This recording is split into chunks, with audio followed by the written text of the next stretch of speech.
Hi everybody, just a quick update here. I am alive and well. This is where my comic book shelf used to be.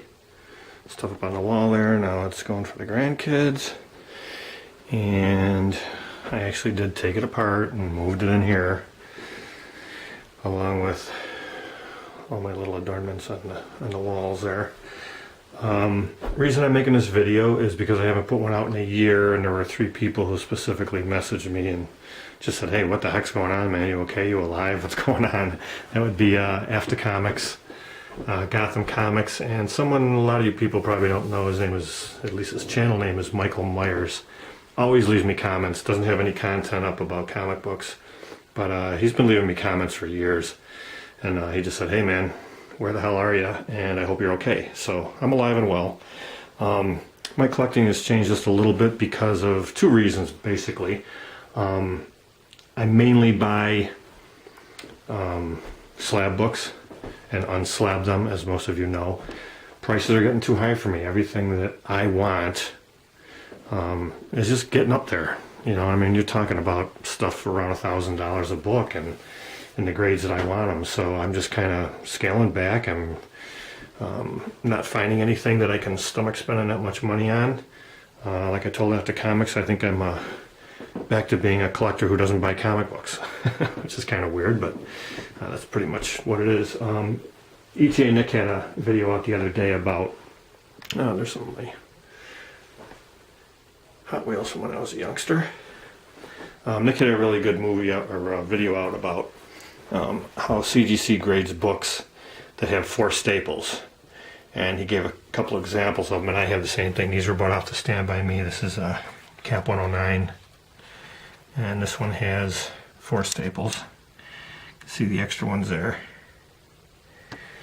And my question to him was, why aren't the staples in the same spot? I mean, these are done by a machine, I'm assuming.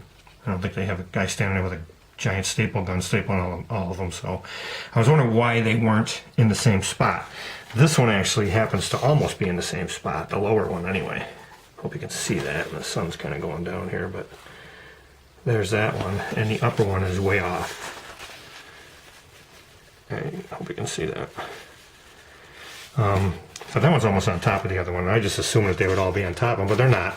And I do have multiples of books, not too many, but I have doubles, and they don't line up. None of them are in the same spot, which is really strange to me. I would just assume they would all be on like a little assembly line type thing, and all the pages would get set down, and then the cover would go on top, and then the staple gets shot through, and then they get folded.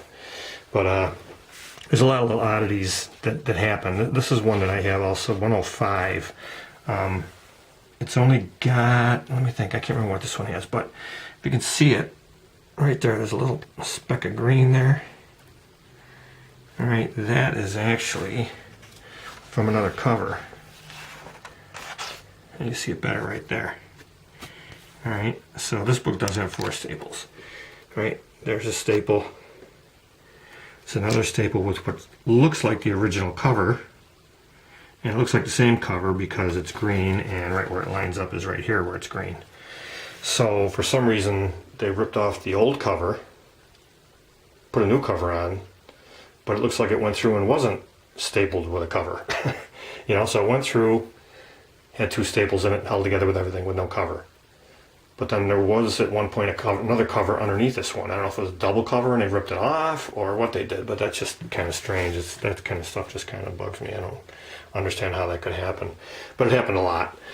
Here is 126, and that was only manufactured, or it was manufactured with 2 staples, but it has extra staple holes. So that's a little different. Trying to see if I can show you there.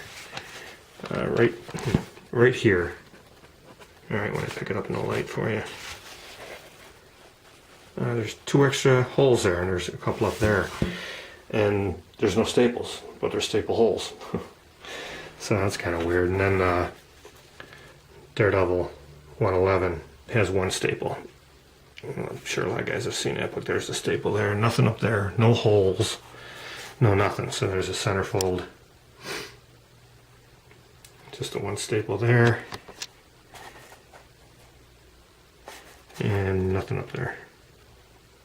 And there's no holes in the book like there was a stapler at one point. Kind of weird. If anybody knows what the printing process was like in the 60s, I'm thinking maybe after comics. Third time I dropped your name. If anybody knows, give us a shout, because I know Nick's trying to figure it out too. But he was thinking maybe there was different printing plants.